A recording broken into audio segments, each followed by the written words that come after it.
নমস্কার বন্ধুরা, আজকে আমি পাকা আম দিয়ে পায়েস তৈরি করে দেখাবো। আমগুলিকে প্রথমে সেদ্ধ করে নেব। সেই জন্য কড়াইয়ে পর্যাপ্ত পরিমাণে জল দিয়ে দিচ্ছি। 20 মিনিট ফোটার পর ঢাকনাটা তুলে নিচ্ছি। দেখুন আমের কালারটা বেশ চেঞ্জ হয়েছে, মানে আমটা পুরোপুরি সেদ্ধ হয়ে গেছে। আর এই 20 মিনিটের মাঝখানে আমি ঢাকনাটা তুলে আমগুলোকে উল্টে দিয়েছিলাম।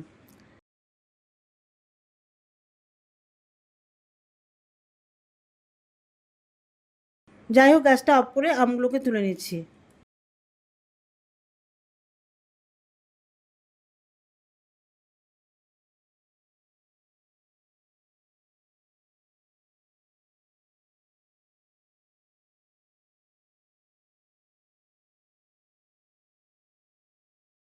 এই সেদ্ধ আমগুলিকে এখন ঠান্ডা করতে দেব।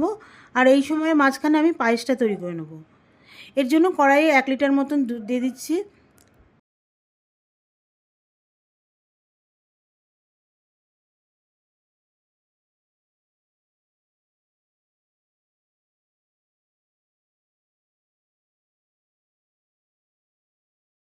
দুধটাকে বেশ ভালোভাবে ফুটিয়ে ঘন করে নেব। তো দেখুন বন্ধুরা, দুধটা বেশ ভালোভাবে ফুটে এসেছে। এখন গ্যাসের ফ্লেম লো করে দুধটাকে অনবরত নাড়তে থাকবো। আর দুধের মধ্যে যে সর পড়বে, সেই সরটা দুধের মধ্যে মেশাতে থাকবো।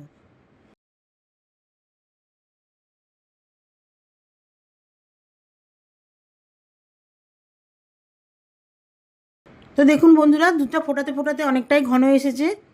এখন দুধের মধ্যে যে সর পড়েছে আর কড়াইয়ের চারপাশে যে চাছি পড়েছে, সেটাকে ভালোভাবে দুধের মধ্যে মিশিয়ে দেবো। এতে করে দুধের মধ্যে একটা ক্ষীরের স্বাদ আসবে।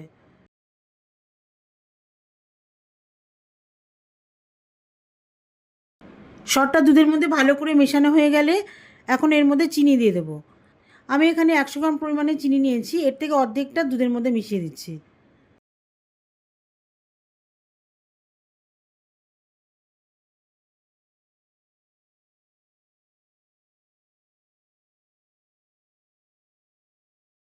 বেশ ভালো করে চিনিটা দুধের মধ্যে মিশিয়ে দিয়ে আরও কিছুক্ষণ জাল দিয়ে নেব। এতে করে দুধটা আরও ঘন হয়ে কমে আসবে।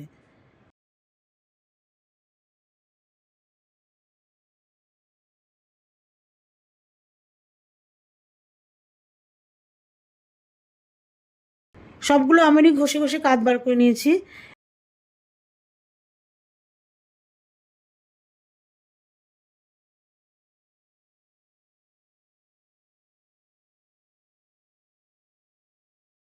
এখন এই কাতের মধ্যে বাকি চিনিটা মেশাবো।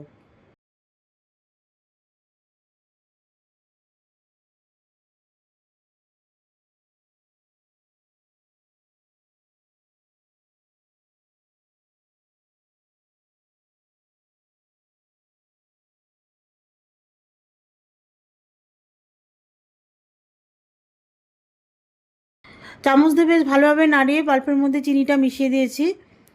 এখন ফোটানো ক্ষীরের মতন দুধ পাল্পের মধ্যে মিশিয়ে দেবো।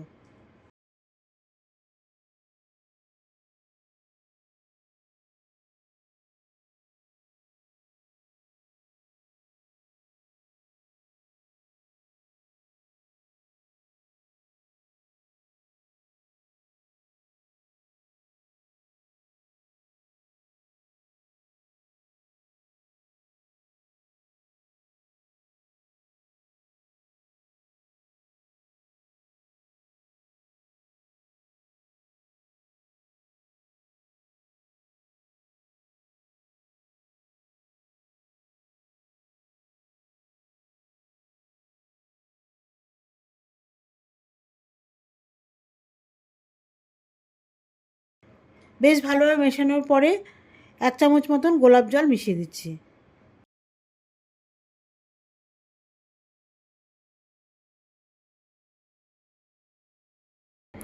এতে করে সুন্দর একটা ফ্লেভার আসবে, খেতেও খুব ভালো হবে।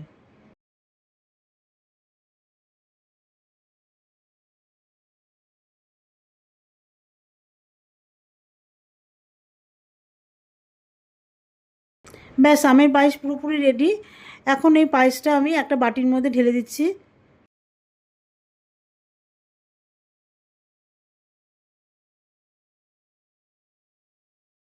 পায়েসের ওপরে বরফ দিয়ে দিচ্ছি।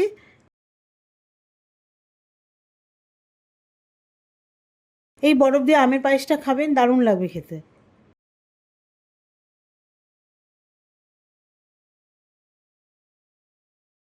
দেখা হবে পরবর্তী ভিডিওতে নতুন কোনো রেসিপি নিয়ে। ভালো থাকবেন, সুস্থ থাকবেন, আর আমার চ্যানেলটিকে লাইক, কমেন্ট ও সাবস্ক্রাইব করে আমার পাশে থাকবেন।